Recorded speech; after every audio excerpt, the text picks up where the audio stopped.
এই সূরার মধ্যে আরো একটা ঘটনা আছে যেটা আমি কোনোদিনও বলি নাই, আজকে বলতেছি আপনাদের সামনে। আপনারা সৌভাগ্যবান, এই ঘটনা আমি আজ পর্যন্ত কোনো লেকচারে বলি নাই। সূরা কাহাফে আরো একটা বিষয় আছে যেটা আপনাকে চেনাবে যে দাজ্জালের সভ্যতাগুলো কেমন হবে। একটু মনোযোগ দেন প্লিজ। এই সূরার মধ্যে চারটা ঘটনা আছে। কয়টা?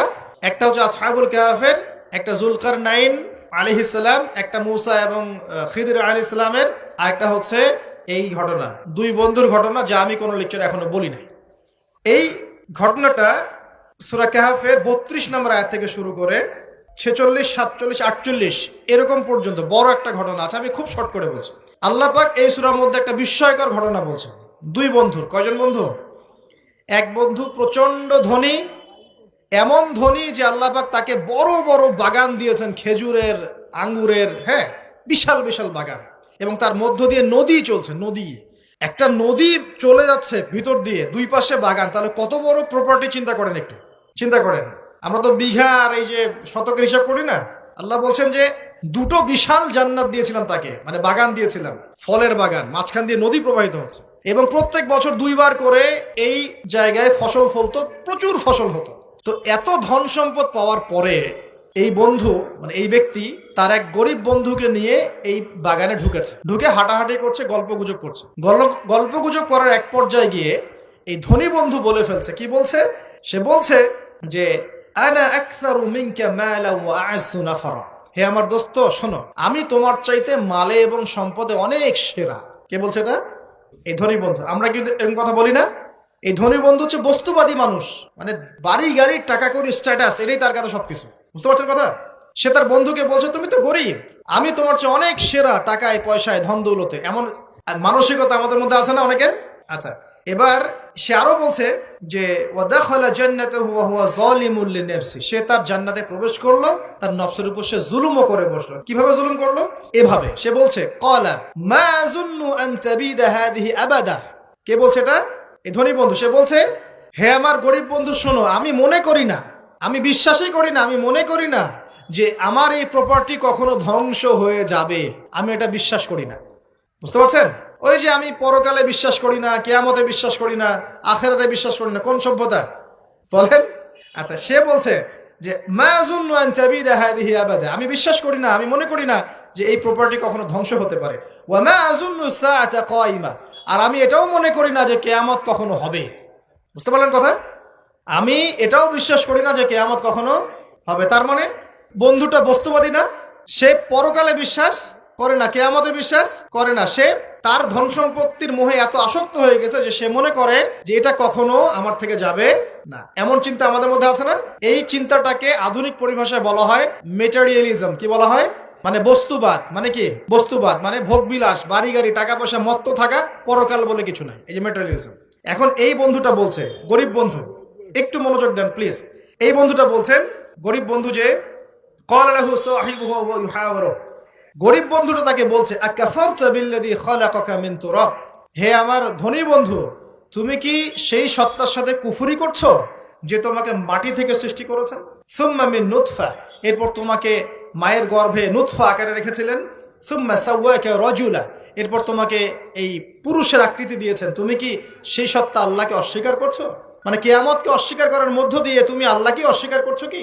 ওয়ালাউলা ইয দাখালতা জান্নাতুক। তুমি যখন তোমার জান্নাতে ঢুকলা, তুমি এটা কেন বললা না যে লা কুওয়াতা ইল্লা বিল্লাহ, মাশাআল্লাহ, লা কুওয়াতা ইল্লা বিল্লাহ, মাশাআল্লাহ, আল্লাহ পাক কি চমৎকার জান্নাত আমাকে দিয়েছেন, লা কুওয়াতা ইল্লা বিল্লাহ, আল্লাহ ছাড়া কোনো শক্তি সামর্থ্য নাই।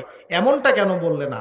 এমনটা না বলে কেন এইটা বললা যে ওয়া মা আযুন্নু সাআতা কায়িমা, আমি বিশ্বাস করি না যে কখনো কিয়ামত হবে, আমি বিশ্বাস করি না যে এইটা কখনো ধ্বংস হবে। এমনটা কেন বললা?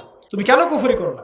এরপর যেটা হয়েছে, আল্লাহ রাব্বুল আলামিন এই যে বন্ধু, গরিব বন্ধু, তাকে দুনিয়া এবং আখিরাতে বিশাল নিয়ামত দিয়ে দিয়েছেন। আর এই ধনী বন্ধুর জান্নাতটাকে আল্লাহ পাক এক রাতের মধ্যে ধ্বংস করে রেখে দিয়েছে। এক রাতের মধ্যে পুরো জান্নাতকে ধ্বংস। পরের দিন সকালে সে এসে দেখে যে এটা কোন জায়গায় আসলাম, এটা আমার বাগান বাগিচা বলে মনে হচ্ছে না। সে হাত কসলাচ্ছিল এবং বলছিল, কোরআনে ভাবে বলছে, হাত কসলাচ্ছিল আর বলছিল যে হায়, আমি যদি আমার রবের সাথে শিরকটা না করতাম, হায়, আমি যদি আমার রবের সাথে কুফরি না করতাম, তাহলে আজকে আমার এই অবস্থা হয়তো হতো না। এই ঘটনাটা ঠিক পরে আল্লাহ পাক বলছেন ওয়াদরিব লাহুম মাসালুল হায়াতিদ দুনিয়া। হে নবী মুহাম্মদ সাল্লাল্লাহু আলাইহি ওয়াসাল্লাম, তুমি এবার তোমার উম্মতের কাছে দুনিয়ার দৃষ্টান্তটা পেশ করো। দুনিয়ার দৃষ্টান্তটাও ঠিক এরকমই, এই ফসলের ক্ষেতের মতোই। প্রথমে বৃষ্টিপাত হয়, ফসল সবুজ হয়, মানুষ খুব পুলকিত হয়ে যায়, কি চমৎকার ফসল ফলেছে। এরপর সেই গাছগুলো হলুদ হয়ে যায়, তারপর সেগুলো খড়কুটা হয়, চুলায় চলে যায়। এই হয় না? এই গল্পটার সাথে, ঘটনার সাথে দুনিয়ার জীবনে মিল আছে না? এটা কোন সূরায় আছে? কাহাফে। আর এই সূরা আপনাকে দাজ্জাল থেকে বাঁচাবে না? এখানে আপনার হেদায়েত শোনেন। দাজ্জাল এবং তার অনুসারীরা এবং ওই সমসাময়িক ফিতনাময় যুগে বেশিরভাগ মানুষ বস্তুবাদী হয়ে যাবে, হয়ে যায় নাই? এবং বেশিরভাগ মানুষ এই দুনিয়ার ধন সম্পদ চাকচিক্যের মোহে পড়ে যাবে। পড়ে নাই? পড়েছে কি না? পড়েছে। এবং শুধু তাই নয়, তারা পরকালীন কনসেপ্টগুলোকে অস্বীকার করা শুরু করবে। ওই যে বললাম, আল্লাহ, ফেরেশতা, মালায়েকা, আখিরাত এগুলো কিছু বিশ্বাস করবে না, মানুষকে ধর্মহীনতার দিকে নিয়ে যাবে। এটা নিয়ে যাচ্ছে না? এই তিনটা জিনিস খুব চলছে সমাজে এখন। একটা হচ্ছে এলিমিনেশন, মানে আল্লাহর কনসেপ্টটাকে বাদ দিয়ে দেওয়া। একটা হচ্ছে মেটারিয়ালিজম, মানে বস্তুবাদিতা। একটা হচ্ছে চ্যালেঞ্জ এগেইনস্ট রিলিজন, ধর্মের এগেইনস্টে চ্যালেঞ্জ করা। এগুলো চলছে না এখন? তো দেখুন, দাজ্জালের সভ্যতায় এগুলো হবে। এর সাথে আপনার বর্তমান সময়ের মিল কোথায়?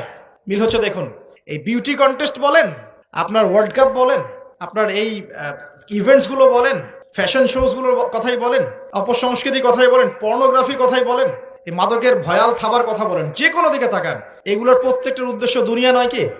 শুধু দুনিয়া না, পরকালীন কোনো স্বার্থ আছে? এগুলো করে পরকালে একটা নেকি হবে, কেউ দলিল দিতে পারবে কোরআন সুন্নাহ থেকে? তার মানে এই সমাজটা, এই সভ্যতা কি করেছে? দাজ্জালীয় আদলে পুরো সভ্যতাকে গড়েছে এবং বস্তুবাদিতার দিকে মানুষকে প্রবৃদ্ধ করেছে। শুধু তাই নয়, যেগুলোর পরকালীন কোনো স্বার্থ নাই, এই কাজগুলোকে প্রমোট করেছে এবং যুব সমাজ, মুসলিমদেরকে স্পেশালি এগুলোতে মত্ত করে রেখেছে। রাখে নাই? আল্লাহ পাক এখন বলছেন, জেনে রাখো, তোমরা জেনে রাখো, ইন্নামাল হায়াতুদ দুনিয়া লাইবুন ওয়া লাহুন, এই দুনিয়ার জীবনটাই খেলতামাশা, প্রতারণা। ওয়া যিনাতুন ওয়া তাফাখুরুন বাইনাকুম ওয়া তাকাসুর, একে অপরের প্রাচুর্য, ধন সম্পদের প্রতিযোগিতা ছাড়া কিচ্ছু না। ওয়া মাল হায়াতুদ দুনিয়া ইল্লা মাতাউল গুরুর, এই দুনিয়ার জীবনটা প্রতারণা ছাড়া কিচ্ছু নয়।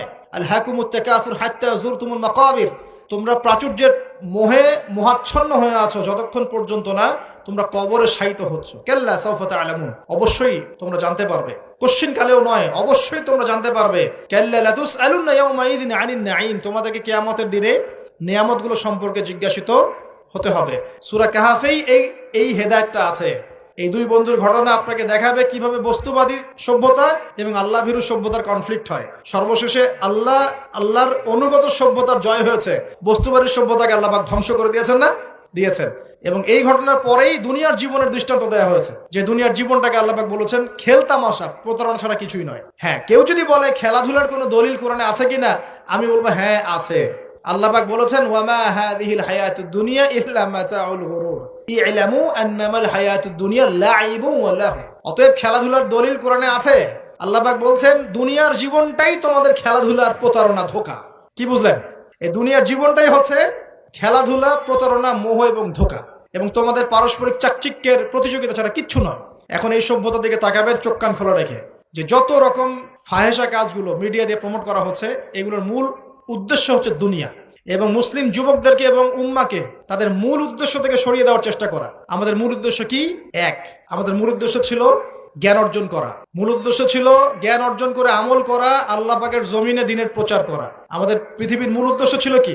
পারিবারিক আদর্শ ঠিক করা, সন্তানদেরকে মানুষ করা, সমাজের কাঠামো ঠিক করা, হালাল খাওয়া, দ্বীনের দাওয়াতি কাজ করা, আল্লাহর জমিনে দ্বীনটাকে প্রচার করা, প্রসার করা, প্রতিষ্ঠার চেষ্টা করা। এগুলো আমাদের মূল উদ্দেশ্য ছিল। এখান থেকে সরিয়ে এনে আমাদের সবার চোখকে এখন বিভিন্ন আমোদ প্রমোদ ফুর্তির দিকে ফোকাস করে রাখা হয়েছে, এবং এর ফলশ্রুতিতে আমরা আমাদের দুনিয়াতে আসার উদ্দেশ্যটা কিন্তু ভুলে গেছে। প্রিয় ভাইয়েরা, সতর্ক থাকবেন। যে বিষয়টা যতটুকু লিমিট আছে, এই লিমিট ক্রস করতে যাবেন। যতটুকু করা জায়েজ আছে এতটুকু করবেন, যেগুলোতে জায়েজ নাই সেগুলো জায়েজ না। আল্লাহ রাব্বুল আলামিন আপনাদের সবাইকে ইসলামের বেসিক বিষয়গুলোর উপর টিকে থাকার তৌফিক দান করুন, এবং যাদের কথা বললাম আমি ইনডাইরেক্টলি, তাদের যে এজেন্ডাগুলো আছে, এজেন্ডাগুলো বোঝার তৌফিক দান করুন, এবং এর ভিতর দিয়ে তারা উম্মার যে ক্ষতি করছে, এই ক্ষতিগুলো বোঝার তৌফিক আল্লাহ পাক আমাদের সবাইকে দান করুন।